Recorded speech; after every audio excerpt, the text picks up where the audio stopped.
नमस्कार दोस्तों, स्वागत है आप सभी का हमारे इस यूट्यूब चैनल में। और इस वीडियो के माध्यम से एसएससी CHSL 10+2 2021 का क्वेश्चन पेपर डिस्कस किया जा रहा है। इसमें केवल और केवल इंग्लिश सेक्शन शामिल किया गया है। और जो ये हमारा पेपर हुआ था 25 मई 2022 को हुआ था। शिफ्ट जो है वो 3rd शिफ्ट है। चलिए शुरू करते हैं आज का सेशन। सबसे पहला क्वेश्चन हमारे पास दिया गया है, select the most appropriate options to fill in the blanks. ठीक है, फिल इन द ब्लैंक्स बताना है हमें। ठीक है, जो स्टेटमेंट है वो दिया गया है, One day I was handed a few volumes of new literature unlike anything। ठीक है, तो क्या इसका मतलब कि क्या हो जाएगा कि मुझे सौंपा गया है, कुछ वॉल्यूम्स थी, कुछ किताबें थी नए लिटरेचर की। अनलाइक एनीथिंग का मतलब डिफरेंटली। डिफरेंटली मतलब जो पहले, इससे पहले जो जो थी, या फिर आज से पहले, या फिर उस तरह से थोड़ा सा अलग थी। आई हैड एवर, यहाँ पे बोला भी गया है I had ever read before, जो कि मैंने आज से पहले शायद ही कभी पढ़ी होगी, पढ़ी थी। ठीक है, एंड सो डैश, उसके बाद डैश बोला गया है, as to make me utterly, और उसने मुझे क्या किया, पूरी तरह से फॉरगेट कर दिया होपलेस स्टेट को। ठीक है, अब यहाँ पर जो ऑप्शन बोला गया है, अभी आप मीनिंग से समझ गए होंगे, यहाँ पर जो वर्ड आएगा वो पॉजिटिव सेंस में आएगा वॉल्यूम्स को लेकर। अभी यहाँ पर वर्ड दिया गया, रिपेलिंग दिया गया है, कैप्टिवेटिंग दिया गया है, अनरियलिस्टिक दिया गया है, बोरिंग दिया गया है। रिपेलिंग का मतलब होता है कॉजिंग अ बोर। ठीक है, एक तरह से घृणा उत्पन्न करना। ठीक, कैप्टिवेटिंग का मतलब क्या होता है, इंटरेस्टिंग हो जाएगा आपका। ठीक है, जो चीज़ आपको चार्मिंग लगे, अट्रैक्टिव लगे, तो उस सेंस में हो जाएगा इंटरेस्टिंग सेंस। ठीक है, अनरियलिस्टिक का मतलब जो आपका रियल ना हो, फेक लगे आपका। ठीक है, फेक लगे या फॉल्स लगे, उस सेंस में हो जाएगा अनरियलिस्टिक। बोरिंग का मतलब डल हो जाएगा, मोनोटोनस हो जाएगा। तो इस तरह की ये बोरिंग वर्ड बिल्कुल यहाँ पे नहीं होगा, अनरियलिस्टिक भी नहीं होगा, रिपेलिंग भी नहीं होगा। करेक्ट ऑप्शन आपका क्या हो जाएगा, कैप्टिवेटिंग हो जाएगा, बहुत ज़्यादा इंटरेस्टिंग थी। नेक्स्ट आते हैं क्वेश्चन नंबर 2 पर। 2 में बोला गया वन वर्ड बताना है हमें। वन वर्ड बताना है ग्रुप ऑफ वर्ड का। जो ग्रुप ऑफ वर्ड दिया गया है, the study of populations and it's dynamics. पहला डेमोग्राफी, दूसरा है डर्मेटोलॉजी, तीसरा है डेमोक्रेसी, चौथा है डिस्ग्राफिया। डेमोग्राफी का मतलब होता है, ठीक है, डेमोग्राफी का मतलब होता है the study of population as it is mention, जो कि पहला मेंशन किया गया है ये ऊपर स्टेटमेंट, उसी का जो है मतलब हो जाएगा डेमोग्राफी। डर्मेटोलॉजी का मतलब होता है, डर्म मीन्स क्या हो जाएगा, स्किन हो जाता है, और लॉजी मीन्स स्टडी हो जाएगा, means the study of skin disease. Democracy का मतलब डेम मीन्स पीपल होता है, क्रेसी मीन्स रूल होगा, मीन्स अ सिस्टम। ठीक है, where rulers are the people. ठीक है, जनतंत्र जिसे कहते हैं। डिस्ग्रेफिया का मतलब एक तरह से मेंटल या फिर ब्रेन एक तरह से डिसीज़ होता है, डिस्ग्रेफिया। ठीक है, नेक्स्ट आते हैं स्टेटमेंट नंबर 3rd पर। 3rd में बताना है हमें, मोस्ट अप्रोप्रिएट फिलअप बताना है हमें। जो स्टेटमेंट दिया गया वो दिया गया, the roof dash the weight of snow. Snow के वेट से डैश हो गई। पहला है कोलैप्स, सब में देखिए कोलैप्स है, कोलैप्स का मतलब गिर जाना। Collapse under the weight of snow, collapsed to the weight of snow, collapse for the weight of snow, collapse with the. ये वाले तो बिल्कुल भी इररिलेवेंट लग रहे हैं अगर जो आप रीड करके देखेंगे। फिर देखिए, कोलैप्स टू भी आपका नहीं होगा, the roof collapse to the weight of snow. ठीक है, टू मतलब किसी चीज़ के लिए, बहुत सारी चीज़ों के लिए होता है, टू डायरेक्शन को शो करने के लिए होता है। ठीक है, और भी बहुत सारी पर्सन्स को डिनोट करने के लिए किया जाता है टू। ठीक है, बेसिकली ये वर्ब पर डिपेंड करता है किस तरह की वर्ब है। ठीक है, उसके अकॉर्डिंग आपका टू भी हो सकता है, कुछ भी हो सकता है। बट यहाँ पर जो देखा जाएगा इसके सेंस के अकॉर्डिंग, तो यहाँ पर सेंस के अकॉर्डिंग आपको क्या हो जाएगा, collapsed under the weight of the snow. ठीक है, इस वेट के कारण। ठीक है, अंडर का मतलब एक सेंस होता है किसी के अंदर काम करना, उस तरह से सेंस होता है, हिंदी में अधीन होता है। दूसरी चीज़, कोई चीज़ आपके ऊपर है, आप उसके नीचे खड़े हुए हैं, फिजिकली टच नहीं कर रहे हैं, तो भी आपका अंडर होगा। एक सेंस आपका सरफेस टू सरफेस भी होता है। ठीक है, तो वहाँ पर ये वाला सेंस सरफेस टू सरफेस हो जाएगा, और इसका मतलब हो जाएगा कोलैप्स अंडर द।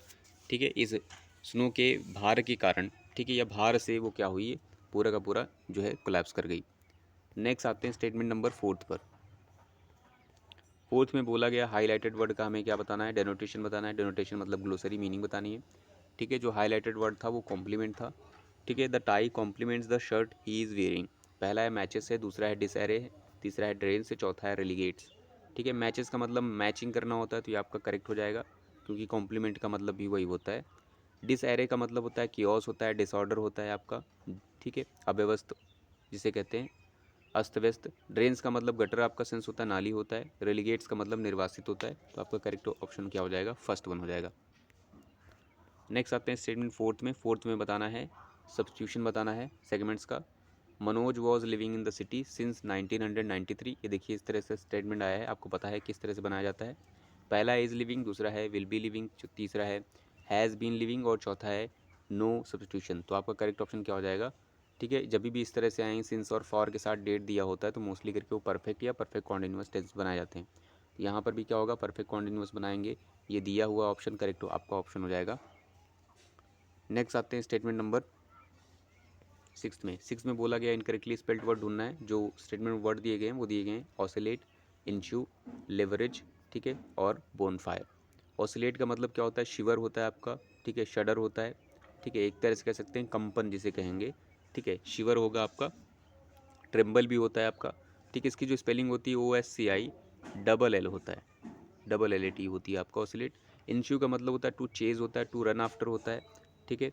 लीवर का मतलब लिवरेज एक तरह से पुली होती है, आपने मैथ में पढ़ा, सॉरी साइंस में पढ़ा होगा लीवर, तो वहाँ पर लिवरेज है, ठीक है। बोन फायर का क्या मतलब हो जाएगा, बोन फायर का मतलब जो है अलाव होता है।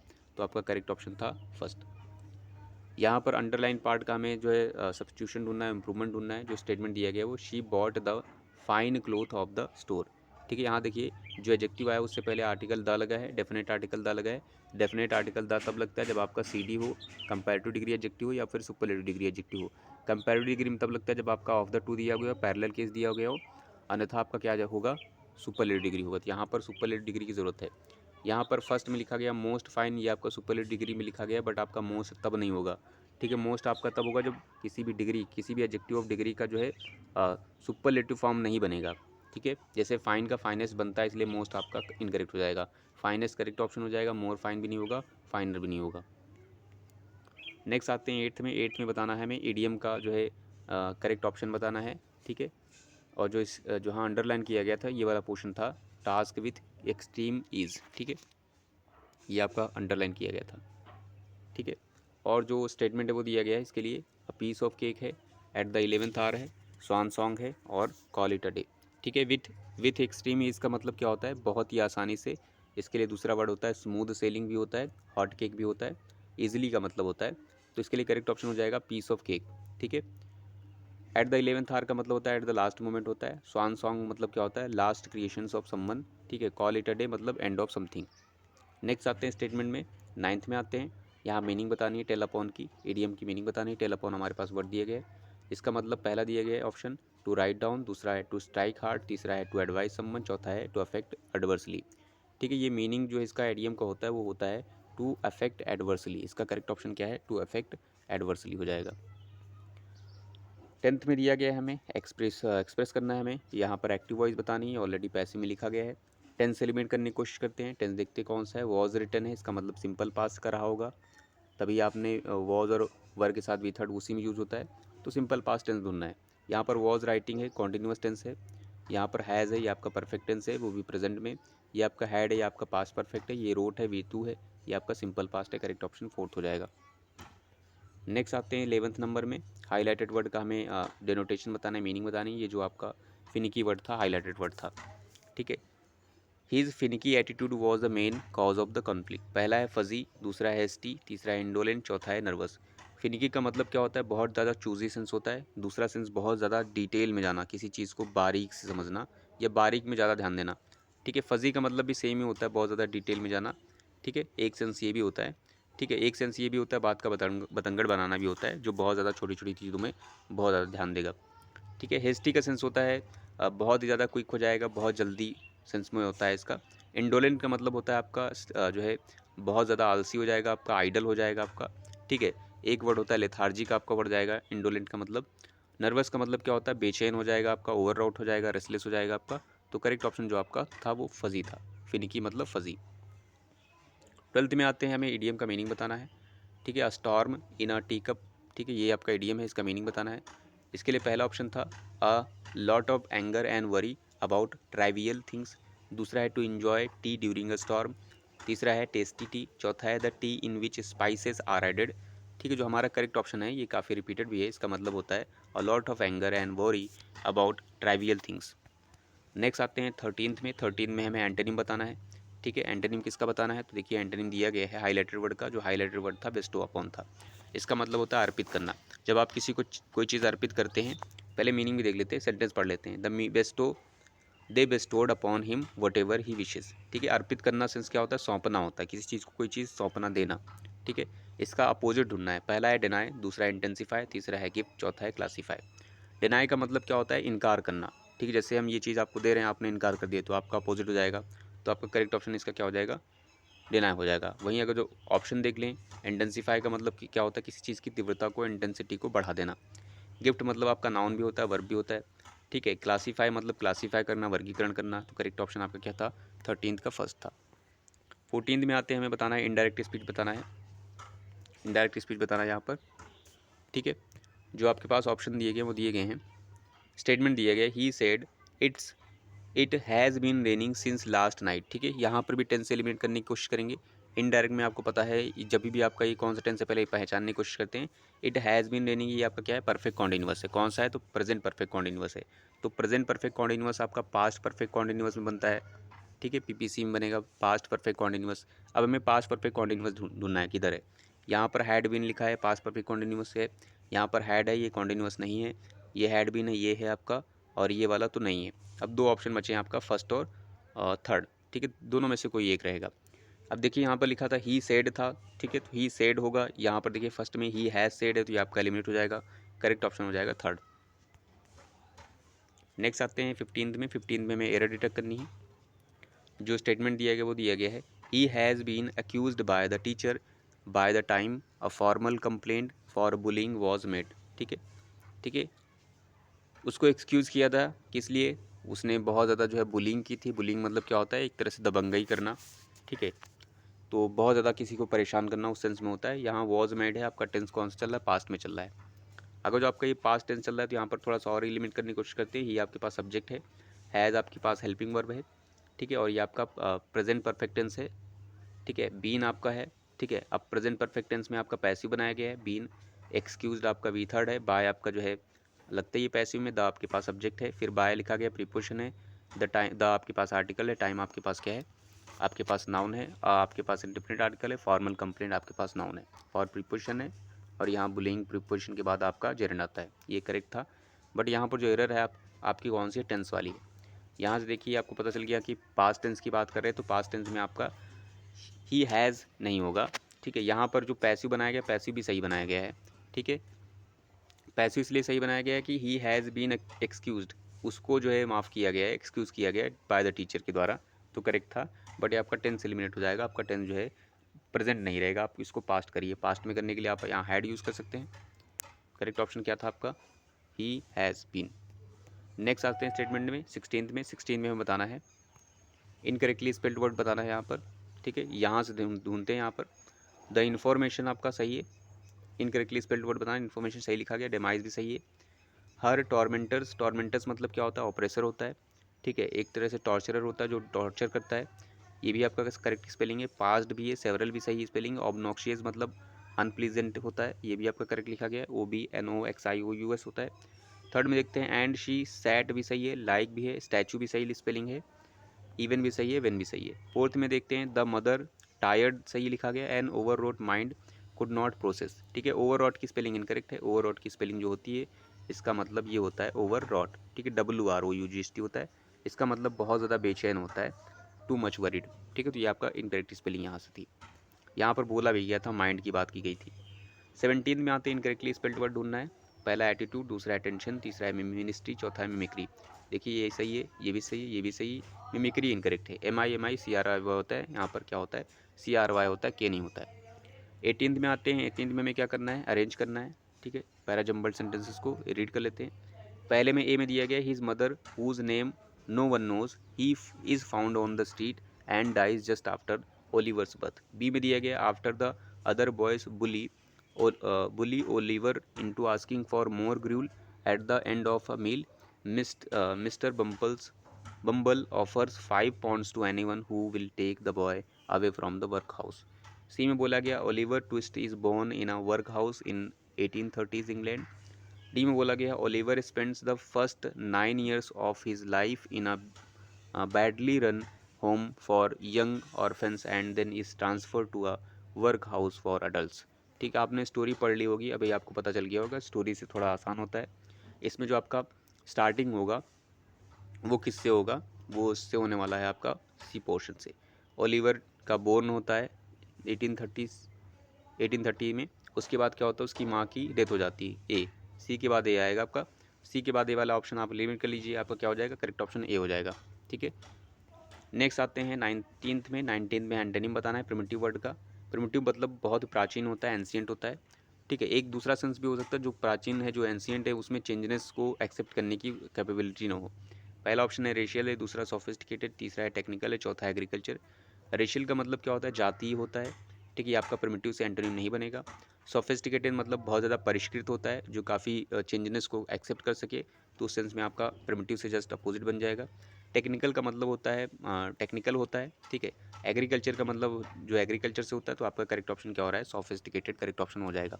आप इसको एलिमिनेट भी कर सकते थे, जैसे आपको पता था ये दोनों एलिमिनेट हो जाएंगे, ये भी एलिमिनेट हो जाएगा, तो बचा हुआ ऑप्शन आपका हो जाएगा ऑप्शन 20 में बोला गया है इम्प्रूवमेंट बताना है अंडरलाइन सेगमेंट्स का।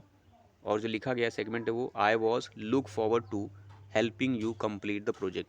ठीक है, लुक फॉरवर्ड टू हेल्पिंग दिया गया है। ठीक है, यहाँ नो एरर वाला ऑप्शन नहीं है, नो सब्स्टिट्यूशन वाला नहीं है।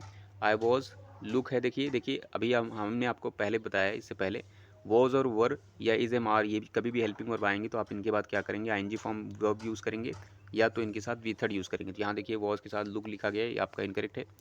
I was look forward to helping, ये देखिए लुक फॉरवर्ड टू आपका फ्रेजल जो है प्रीपोजिशन है, इसके बाद हमेशा जेरेंड आता है, ये आपका करेक्ट था। बट यहाँ पर देखिए टेंस आपका वॉज था, वॉज के अकॉर्डिंग लुक नहीं होना चाहिए था। तो देखते हैं। ठीक है, आई के साथ लुक यूज़ हो सकता है, I look forward to helping, ये आपका करेक्ट हो जाएगा। ठीक है, क्योंकि यहाँ पर वॉज आपने हटा दिया तो वी1 यूज़ कर सकते हैं।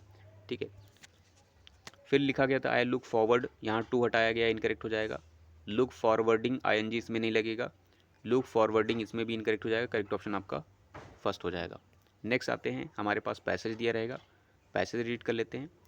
पैसेज में दिया गया है in terms of education children must receive proper care dash and schooling by dash child marriage the best possible future of children can be dash when there is an economic crisis many programs must be held so that they can dash how to fight for themselves efficiently. ठीक है, ये आपका जो है statement दिया गया है। यहाँ से 21 नंबर के लिए ऑप्शन दिए गए हैं। 21 नंबर में दिया गया था इन terms of education children must receive proper care dash and schooling. ठीक है, केयर और स्कूलिंग की बात कर रहे हैं, आपको थीस भी यहाँ पर, थीम भी आपको समझ में आ गई होगी, थीसिस नहीं, थीम्स आपको समझ में आ गई होगी पैसेज की। पहला ऑप्शन है फूड, दूसरा है गाइडेंस, तीसरा है हेल्प, चौथा है ड्रेस। ठीक है, एजुकेशन की बात भी हो रही है तो यहाँ पर फूड का सेंस नहीं होगा आपका। ठीक है, children must receive proper care and guidance आपका करेक्ट ऑप्शन हो जाएगा, गाइडेंस एंड स्कूलिंग। ठीक है, क्योंकि यहाँ फूड की बात नहीं की गई है, एजुकेशन की बात कर रहे हैं, तो यहाँ पर गाइडेंस आपका करेक्ट ऑप्शन हो जाएगा। हेल्प की भी बात नहीं होगी आपकी, ड्रेस की भी बात नहीं होगी, आप रख के देख लीजिए, यहाँ पर आपका करेक्ट ऑप्शन नहीं बनेगा। 22 में आते हैं। 22 में बोला गया था by schooling, by in terms of education children must receive proper care and dash, sorry ये फर्स्ट वाला था। ठीक है, by dash child marriage the best possible future for children can be. ठीक है, बाय डैश चाइल्ड मैरिज को क्या किया गया है, by outlawing child marriage, by violating child marriage, by allowing child marriage, by ignoring child marriage. तो allow तो बिल्कुल नहीं होगा, इग्नोर भी आपका बिल्कुल नहीं होगा। वोलेट मतलब क्या होता है, किसी चीज़ को ब्रेक करना, कोई जो नियम वगैरह आपका बना हुआ है तो उसको ब्रेक करना होता है। तो वो वॉयलेटिंग चाइल्ड मैरिज कोई रूल नहीं है, तो ये आपका एलिमिनेट हो जाएगा। आउटलोइंग का क्या मतलब होता है, गैर कानूनी बनाना। ठीक है, तो ये आपका करेक्ट ऑप्शन हो जाएगा, चाइल्ड मैरिज को गैर कानूनी बना करके। नेक्स्ट आते हैं क्वेश्चन नंबर 22 के बाद 23 में, outlawing child marriage the best possible future for of children can be dash. Can be dash इसका मतलब आपका क्या आएगा, वी थर्ड में आएगा। कैन बी नेविगेटेड है ऑप्शन, कैन बी अवेटेड है, कैन बी शेड्यूल्ड है, कैन बी इनविजनड है। ठीक है, तो नेविगेटेड का मतलब क्या होता है, नेविगेट करना होता है। ठीक है, अवेट का मतलब इंतजार करना होता है, शेड्यूल मतलब शेड्यूल करना होता है, तो ये आपके एलिमिनेट हो जाएंगे दोनों ऑप्शन। नेविगेट भी एलिमिनेट हो जाएगा आपका। ठीक है, इन्विजन का मतलब क्या होता है, बहुत ही ज़्यादा कल्पना करना, फॉर फ्यूचर सेंस में हो जाएगा आपका। ठीक है, उस सेंस में, परिकल्पना सेंस में आपका क्या हो जाएगा, आपका थर्ड ऑप्शन हो जाएगा। एलिमिनेट करने के बाद आपका करेक्ट ऑप्शन फोर्थ हो जाएगा। नेक्स्ट आते हैं 23 नंबर के बाद, 23 नंबर के बाद 24 में आते हैं। 24 में बोला गया है when there is an economic crisis many programs must be held so that they can dash how to fight for themselves, they can dash, they can educate, they can learn, they can teach, they can plan. ठीक है, they can educate होगा क्या यहाँ पर, they can educate.